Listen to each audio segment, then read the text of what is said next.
سورہ بقرہ آیت نمبر 180 پارہ نمبر 2. اعوذ باللہ من الشیطان الرجیم بسم اللہ الرحمن الرحیم كتب عليكم إذا حضر أحدكم الموت إن ترك خيرا الوصية للوالدين والأقربين بالمعروف حقا على المتقين فمن بدله بعدما سمعه فإنما إثمه على الذين يبدلونه إن الله سميع عليم فمن خاف من موص جنفا أو إثما فأصلح بينهم فلا إثم عليه إن الله غفور رحيم صدق الله العظيم. کتب علیکم اے فرض علیکم کہ فرض کر دیا گیا ہے تم پر اذا حضر احدکم الموت کہ جب تم میں سے کسی کو موت آئے ان ترک خیرا بشرطے کو کوئی مال چھوڑ دے الوصیۃ للوالدین اس پر وصیت فرض ہے والدین کے لیے والاقربین رشتہ داروں کے لیے بالمعروف انصاف کے ساتھ حقا یہ لازم ہے حکم علی المتقین پرہیزگاروں پر. یہاں پر ان طرح کا خیر آپ دیکھیں یہاں پر چھوٹا سا نون لکھا ہوا ہے. اس نون کو نون قطنی کہتے ہیں کہتے ہیں. جہاں پر بھی یہ نون لکھا ہوا آئے گا تو اب اس نون کو اگر ملا کے پڑھیں گے تو یہ نون پڑھا جائے گا اور اگر ملا کے نہیں پڑھیں گے پھر یہ نون نہیں پڑھا جائے گا. جیسے اگر ملا کے پڑھیں گے تو ایسے ہوگا كتب عليكم إذا حضر أحدكم الموت إن ترك خيرا الوصية اور اگر ملا کے نہیں پڑھیں گے تو پھر إن ترك خيرا الوصية للوالدين والأقربين فمن بدله بس جو کوئی بدل ڈالے وصیت کو بعد ما سمعه سننے کے بعد فإنما إثمه على الذين يبدلون تو اس کا گناہ بدلنے والے پر ہی ہوگا. ان اللہ سمیع علیم بے شک اللہ سننے والا اور جاننے والا ہے. فمن خاف من موص اور پھر جو کوئی خوف کرے وصیت کرنے والے کی طرف سے جنفا طرفداری کا او اثما یا گناہ کا فاصلح بینہم پھر ان میں باہم صلح کرا دے فلا اثم علیہ تو اس پر کچھ گناہ نہیں. ان اللہ غفور رحیم بے شک اللہ تعالی بخشنے والا نہایت مہربان ہے. پہلا حکم تھا میت کے متعلق کہ اگر میت کو قتل کر دیا جائے تو اس صورت میں کیا حکم ہے. تو میں نے عرض کیا تھا کہ الحر بالحر والعبد بالعبد والانثى بالانثى کہ مرد کے آزاد کے بدلے آزاد قتل کیا جائے گا عورت کے بدلے عورت کو قتل کیا جائے گا اور قصاص کے طور پر اور بدلے کے طور پر اور غلام جو ہوگا غلام کے بدلے غلام کو قتل کیا جائے گا اور اگر جو آدمی قتل کر رہا ہے اسی کو اس کے بدلے قتل کیا جائے گا قصاص کے طور پر. یہ نہیں ہے کہ جیسے میں نے عرض کیا تھا کل کہ آج کل ہمارے ہاں مشہور ہے ایک عام رواج کہ اگر دو خاندانوں کے آپس میں لڑائی ہے تو بس اگر وہ ایک خاندان کا کسی نے قتل کر دیا اب دوسرے خاندان کا جو کوئی ہاتھ لگ گیا اس کو قتل کر دیتے گنتی پوری کرتے ہیں. حالانکہ ایسا نہیں ہے. جس نے قتل کیا ہے جو قاتل ہے وہی قصاص میں قتل ہوگا. یہ نہیں ہے کہ جس نے قتل کرنے والا تو بڑا ہے دنیا کے طور پر بڑا ہے یا زیادہ مال والا ہے تو وہ کسی کو پیسے دیتا ہے کرتا ہے تو اس کی جگہ کسی غلام کو قتل کر دیں گے یا اس کی جگہ کسی اور کو قتل کر دیں گے. نہیں وہی قتل ہوگا. اور پھر فرمایا وَلَكُمْ فِي الْقِصَاصِ حَيَاةٌ تم قصاص کے اندر تمہارے لیے زندگی ہے. کہ اللہ تعالیٰ نے جو سزائیں مقرر کی ہیں قرآن نے جو شریعت نے جو سزائیں مقرر کی ہیں ان سزاؤں کو اپنانے میں بہتری ہے جرم کا جو کم سے کم ارتکاب ہوگا اگر یہ حقیقی طور پر صحیح معنوں میں سزا دی جائے. اور آپ دیکھیں جن ممالک میں سزا کا جو ہے رواج ہے ان میں بتدریج باقی جو علاقوں کی بنسبت باقی ممالک کی بنسبت جو ہے ان میں پھر ان جرائم کا ارتکاب جو ہے وہ بہت کم ہے. اگر کہیں ہے بھی ہے تو بڑے ڈر کے بڑے جو ہے نا وہ یعنی مشکل سے وہ کرتے ہیں. تو تو بہرحال اللہ تعالیٰ فرمایا اس کے اندر حیات ہے. تو میں نے عرض کیا تھا کہ حیات کا دو معنی ہیں. ایک تو حیات زندگی ہے کہ ایک کو قتل کرو گے پھر باقی سارے آئندہ قتل نہیں کریں گے کہ پھر اس کے بدلے قتل ہوگا جب صحیح طور پر انصاف ملنا شروع ہو جائے. اور یا پھر حیات میں اخری ہے جو قاتل کے حق میں کہ جب قاتل کو قصاص کے طور پر قتل کر دیا جائے گا تو اس کی اخروی زندگی اچھی ہو جائے گی، اخروی زندگی اس کی بن جائے گی. پر جو آج کا سبق ہے اس میں یہ جو حکم تھا کہ تم پر فرض کیا گیا، وہ ہوتا ہی تھا کہ جب کوئی مر جاتا تو اس کا جو مال تھا ترکہ تھا، جو میت کا سب سے پہلا جو مسئلہ شروع ہوتا ہے اس کے ترکے سے شروع ہوتا ہے. اور پھر اس بنا پر خاندانوں میں جھگڑے، بھائیوں میں جھگڑے، بہنوں میں جھگڑے، اور بڑے دور دور تک باتیں پہنچ جاتی. تو اس کا اللہ تعالیٰ نے بیان فرمایا کہ تم پر فرض ہے، یہ پہلے حکم تھا. پھر تفصیلی طور پر اللہ تعالیٰ نے ہر ایک کے لیے اس کا حصہ مقرر فرما دیا. سورہ نساء میں 14 سپارے میں اس کا تفصیلی تذکرہ آئے گا انشاءاللہ. یہ بات یاد رکھیے کہ ضمن کے طور پہ کرتا ہوں، یہ جو پہلے 10 سپارے ہیں نا، پہلے 10 سپارے 1 سے لے کر 10 تک، ان 10 سپاروں میں عمومی طور پر احکامات کا ذکر ہے، زیادہ تر احکامات کا ذکر ہے. باقی آخرت کا تذکرہ بھی ہے اور کچھ قصص بھی ہیں چھوٹے مختصر، لیکن زیادہ تر ان سپاروں کے اندر پہلے سے لے کر 10ویں سپارے تک ان سپاروں کے اندر زیادہ تر جو ہے وہ اس کا تذکرہ ہے، احکامات کا تذکرہ ہے. اب پھر دیکھیں چونکہ احکامات پر عمل بھی کرنا ہے، احکامات پر عمل بھی کرنا ہے، تو پھر جو 11ویں سپارے سے لے کر 20ویں سپارے تک اب دیکھیں زیادہ تر آپ کو قصص ملیں گے کہ دیکھو فلانے نے ایسے، فلانے نبی نے ایسے کیا، فلانے نبی نے ایسے کیا، فلانے قوم نے نہ یہ نافرمانی کی، کیونکہ پہلے احکامات بیان کر دی کہ یہ حکم ہے. پھر کہا یہ نافرمانی جس نے کی اس کو یہ سزا ملی، یہ نافرمانی کی یہ سزا ملی، فلانے قوم نے یہ نافرمانی کی، نبی کو جھٹلایا اس کی یہ سزا ملی. پھر جو احکامات بھی بتلا دیے، ان کا عملی نمونہ بھی بتلا دیا، اور اس کا جو انکار ہے اس پر سزا بھی بتلا دی. اب پھر تیسرا تذکرہ آتا ہے آخرت کا. تو جو آخری 10 سپارے ہیں، آخری 10 سپارے، ان کے اندر پھر قیامت کا دوزخ، جنت، دوزخ، زیادہ تر ان کا تذکرہ ہے. باقی اجمالی طور پر احکامات بھی سارے سپاروں میں تقریباً موجود ہیں، پہلے 10 میں بھی، درمیانے میں بھی، آخری میں بھی، اسی طرح قصص بھی سب میں موجود ہیں. لیکن جو زیادہ چیز بیان کی گئی ہے وہ پہلے 10 سپاروں میں احکامات ہیں، درمیانے 10 سپاروں میں قصص ہیں، اور آخری 10 سپاروں میں قیامت کا اور دوزخ، جنت کا تذکرہ ہے. تو یہ جو پہلے 10 سپارے ان کے اندر انشاءاللہ تفصیلی احکامات جو ہے وہ بیان کیے جائیں گے، اور ہر ایک حکم کا جو قرآن نے جو تفصیل بیان کی ہے انشاءاللہ وہ اپنے اپنے موقع پر بیان کی جائے گی. تو بہرحال یہاں پر یہ جو وصیت کا تذکرہ ہے یہ پہلے تو فرض تھی، چونکہ جو کوئی مر جاتا تھا تو اس کی جگہ پر اس کے جو ورثاء ہوتے تھے وہ سارا مال اس کے بیٹے لے جاتے تھے، باقی والدین کے لیے یا باقی اقربا کے لیے کچھ نہیں بچتا تھا، کچھ نہیں چھوڑتے تھے، خصوصی طور پر والدین کے لیے کچھ نہیں چھوڑتے تھے.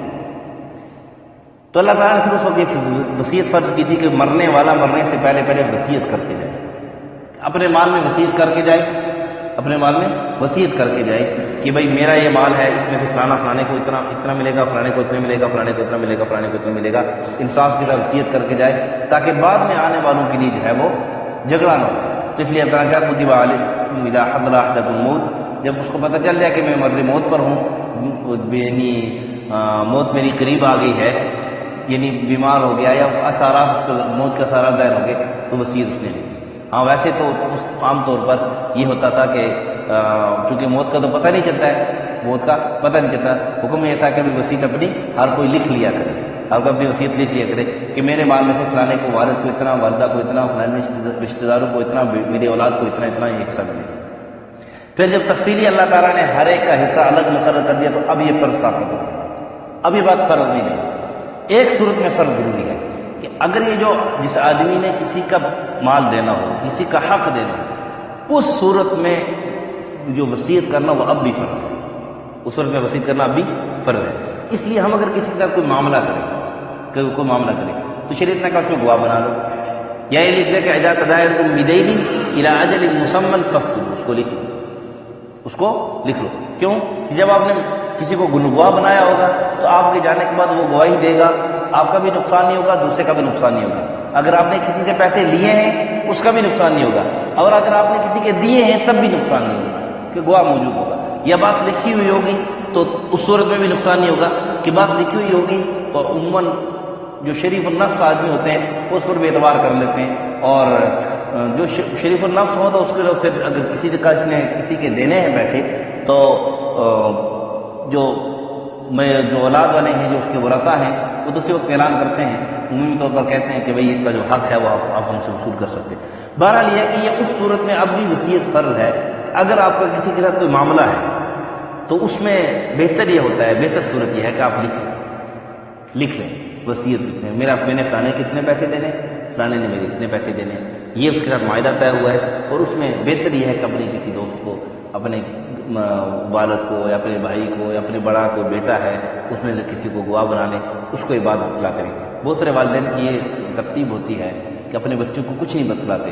کہ میرے پاس کیا ہے، پیسے میرے کتنے ہیں، کہاں پڑے ہوئے ہیں، کس کو دیے ہوئے ہیں، کون سا میں نے پلاٹ خریدا ہے، کون سی زمین خریدی ہے، کون سا گھر خریدا ہے، کچھ پتہ نہیں چلتا ہے۔ اچانک جب والد کی موت ہو جاتی ہے، کیونکہ موت تو کسی کے پتہ نہیں کب آتی ہے، اچانک جب موت واقع ہو جاتی ہے، دنیا سے چلے جاتے ہیں، تو بچوں کو کچھ نہیں پتہ ہوتا ہے۔ پھر کبھی 10 سال بعد کوئی کہہ رہا ہوتا ہے او یہ تو آپ کی زمین ہے، کوئی 20 سال بعد کہہ رہا تھا یہ آپ کی زمین ہے۔ اب وہ بیچارے 20 سال یا 10 سال یا 5 سال جو جتنے بھی، وہ بیچارے اس زمین کے نفع سے ابھر۔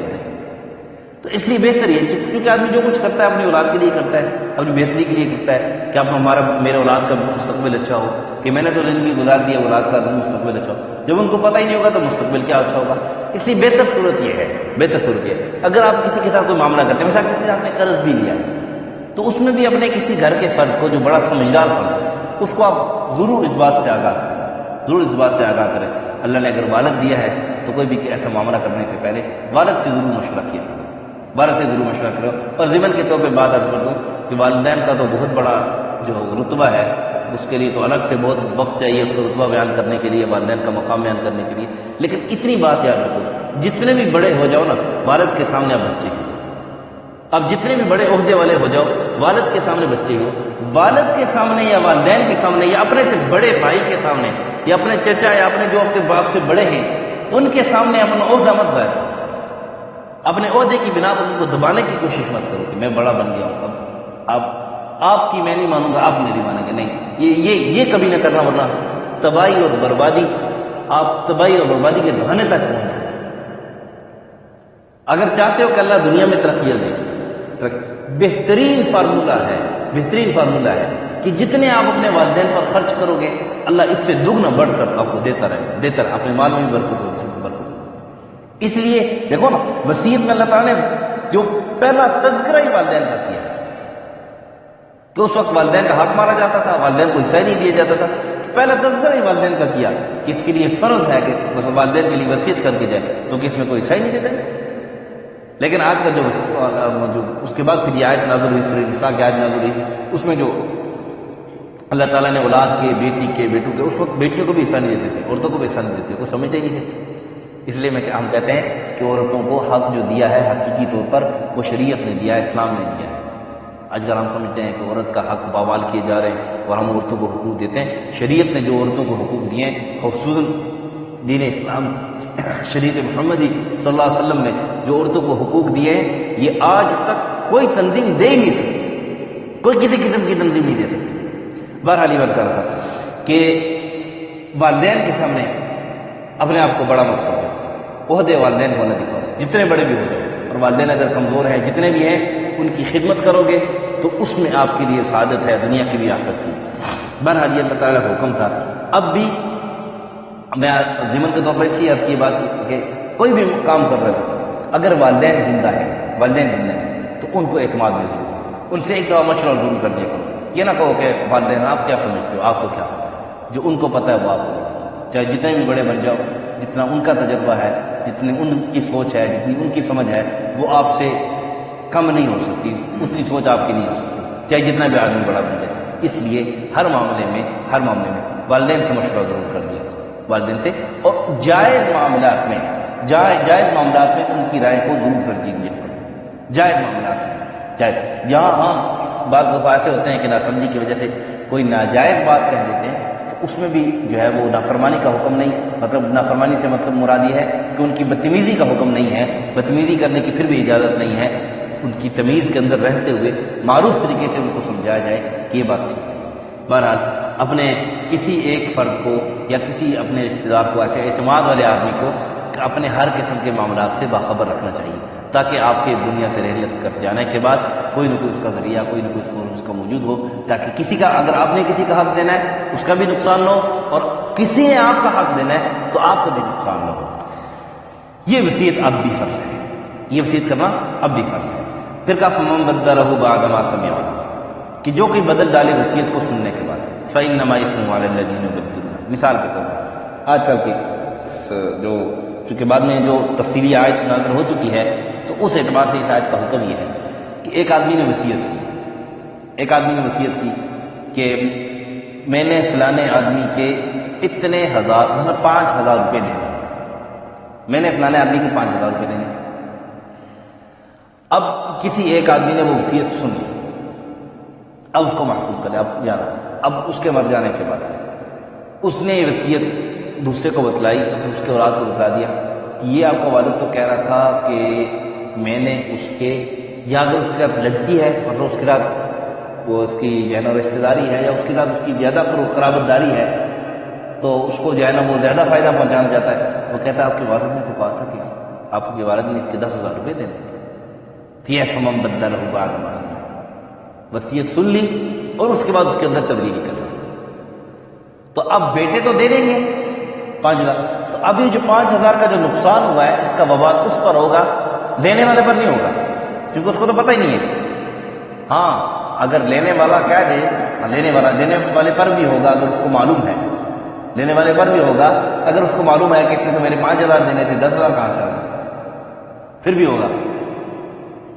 تو اس صورت میں پھر دونوں گنہگار ہوں گے، وصیت کو بدلنے والا بھی اور لینے والا بھی، کیونکہ دونوں کو معلوم ہے، جس چیز کو معلوم ہے وہ اس نے بھی سنی ہے وصیت، اس کو بھی پتہ ہے، معلوم ہے، اس صورت میں یہ گنہگار ہے۔ اگر والد نے وصیت کی کہ میں فلانے نے میرے 5,000 روپے دینے، اور سننے والے نے کہہ دیا کہ آپ کا والد، اس نے تو وصیت کی تھی کہ فلانے نے میرے 10,000 روپے دینے، یعنی وصیت کو بدل ڈالا، اب جو اس کا نقصان ہوگا، اس نقصان کی بنا پر جو گناہگار ہوگا وہ یہ وصیت کو بدلنے والا ہوگا۔ وصیت کو اگر ورثہ کو پتہ نہیں ہے کتنے اس کے 5,000 دینے ہیں، کتنے دینے، تو یعنی وصیت ہر دو صورت میں جو وصیت کے اندر تبدیلی کرے گا، تو اس تبدیلی کی بنا پر جو نقصان ہوگا، اس نقصان کا ذمہ دار وہی ہوگا جو وصیت کی تبدیل کرنے والا ہوگا۔ فإنما إثمه على الذين يبدلون، جو بدلنے والا ہے، وصیت بدلنے والا ہے، اس پر اس کا گناہ ہوگا۔ فرقا ان اللہ سمیع علیم، بے شک اللہ سننے والا جاننے والا۔ پھر کہا فمن خاف من موص جنفا او اثما، وصیت کرنے والے سے کسی کو ڈر ہو کہ یہ جو وصیت کر رہا ہے اس نے کسی کے پیسے کیسے دینے نہیں ہیں، یہ ویسے کسی کو نوازنا چاہتا ہے۔ بعض دفعہ ایسے ہوتے ہیں کہ والدین اپنی اولاد سے تنگ ہوتے ہیں، اتنے تنگ ہوتے ہیں کہ حد درجہ کراس کر جاتے ہیں کہ وہ کہتے ہیں کہ میں تو اپنی جو ہے نا اس جائیداد میں اپنے بچوں کو حصہ نہیں دیتا۔ اس صورت میں ایسے کرتے ہیں کہ کہہ دیتے ہیں، بس یعنی جب وہ دیکھتے ہیں کہ اب ہم دنیا سے جانے والے ہیں، بیمار پڑ جاتے ہیں، جو بھی صورت ہے، تو اس میں وہ کہہ دیتے ہیں کہ یہ زمین ساری جو ہے نا فلانے سے میں نے قرض لی تھی، یہی پیسے جو مکان ہے فلانے کے پیسے سے میں نے بنایا، یہ میں نے فلانے کے پیسے دینے، اس میں نے فلانے کے پیسے دینے، فلانے، یعنی اپنی سارا مال دوسروں کو لوٹانا چاہتا ہے، وہ یہ نہیں چاہتا کہ میری اولاد یا میرے ورثہ اس سے فائدہ حاصل کریں۔ یہ وہ صورت ہوتی ہے کہ بعض والدین کو اولاد نے اتنا تنگ کیا ہوتا ہے کہ والدین کہتے ہیں کہ بس زندگی میں انہوں نے مجھے کچھ نہیں چھوڑا، کسی کا نہیں چھوڑا، اب میں اس کو کسی کا نہیں چھوڑتا، یہ وہ صورت ہے۔ بر جس صورت میں بھی اگر کسی کو اس کا خوف ہو گیا، جو وصیت کرنے والا ہے، یہ جو وصیت کر رہا ہے، یہ طرفداری کر رہا ہے، جانبداری کر رہا ہے، جس کے ذریعے دوسرے کا حق مار رہا ہے، جنفن طرفداری کا، اور اثمن یہ گناہ کا مطلب دوسرے کا حق مار رہا ہے اس میں، یا گناہ کا مطلب یہ ہے کہ ایک آدمی مرتے وقت اس نے وصیت کر دی، ویسے کسی کے پیسے کسی نے اس کے پیسے نہیں دینے تھے، ویسے ہی کہہ دیا جی فلانے نے میرے پیسے دینے سے، ویسے ہی گناہ کیا، تب یہ تو کہا کہ فَأَصْلَحَ بَيْنَهُمْ، اگر کسی کو اس کا خوف ہو کہ جو وصیت کرنے والا ہے یہ جھوٹ بول رہا ہے، تو پھر اس کو چاہیے کہ اس کی حیات میں ان کے درمیان صلح کر دے، اور اگر حیات میں صلح نہ ہو تو پھر مرنے کے بعد جو ورثہ ہیں، دونوں طرف کے جو ورثہ ہیں، ان کے درمیان بیٹھ کے صلح کر لے، فلا اثم علیہ، پھر اس صورت میں بدلنے کا گناہ نہیں، اس کی حیات میں صلح کر لی، اس نے بدل دی، پھر بھی گناہ نہیں ہوگا، اور اگر اس مرنے کے بعد ان دونوں کے درمیان صلح کر لی اور جو جس کا حق تھا اس کو حق پہنچا دیا، اس صورت میں پھر گناہ نہیں ہوگا کہ ان اللہ غفور الرحیم، بے شک اللہ بڑا بخشنے والا نہایت مہربان ہے۔ تو یہ تھے کچھ احکامات جو کہ مرنے والے کے جو متعلق تھے کہ مرنے والے کو کسی نے مارا ہے تو اس کا کیا حکم ہے، اور اگر مرنے والا ترکہ چھوڑ رہا ہے، پیسے چھوڑ رہا ہے، اس کا کیا حکم ہے، باقی کس کا کتنا حصہ ہے، بیٹے کو کتنا ملے گا، بیٹی کو کتنا ملے گا، والد کو کتنا ملے گا، ماں کو کتنا ملے گا، کیا صورتیں ہیں، وہ انشاءاللہ سورہ نساء میں تفصیلی طور پر انشاءاللہ اس کا تذکرہ آئے گا، اور وہاں پر انشاءاللہ اپنے موقع پر تفصیلی طور پر اس کا تذکرہ ہوگا۔ اللہ ہمیں سمجھ اور عمل کی توفیق عطا فرمائے۔ کتب علیکم اذا حضر احدکم الموت، تم پر فرض کیا گیا ہے کہ جب تم میں سے کسی کو موت آئے، ان ترک خیرا الوصیۃ للوالدین والاقربین، اگر وہ ترکہ چھوڑے، کچھ مال چھوڑے تو وصیت کرنا اس کے لیے فرض ہے، والدین کے لیے، اقربین رشتہ داروں کے لیے، بالمعروف انصاف کے ساتھ، حقا علی المتقین یہ حکم لازم ہے پرہیزگاروں کے لیے۔ فمن بدلہ بعد ما سمعوا، پھر جو کوئی بدل ڈالے وصیت کو سننے کے بعد، فانما اسمہ علی الذین یبدلونہ، تو اس کا گناہ اسی پر ہے جنہوں نے اس کو بدلا۔ ان اللہ سمیع علیم، بے شک اللہ سننے والا جاننے والا ہے۔ فمن خاف من موص جنفا او اثما، جو کوئی خوف کرے، اس کو خوف ہو وصیت کرنے والے سے طرفداری کا یا گناہ کا، فاصلح بینہم، پھر ان میں باہم صلح کر دے، فلا اثم علیہ، تو اس پر کوئی گناہ نہیں۔ ان اللہ غفور الرحیم، بے شک اللہ بخشنے والا نہایت مہربان ہے۔ الحمدللہ رب العالمین والعاقبۃ للمتقین والصلاۃ والسلام علی اشرف الانبیاء والمرسلین وعلی الملائکۃ المقربین وعلی عباد اللہ الصالحین۔ ربنا ظلمنا انفسنا وان لم تغفر لنا وترحمنا لنكونن من الخاسرین۔ اللهم ارحم على حالنا ولا تنظر الى سوء اعمالنا،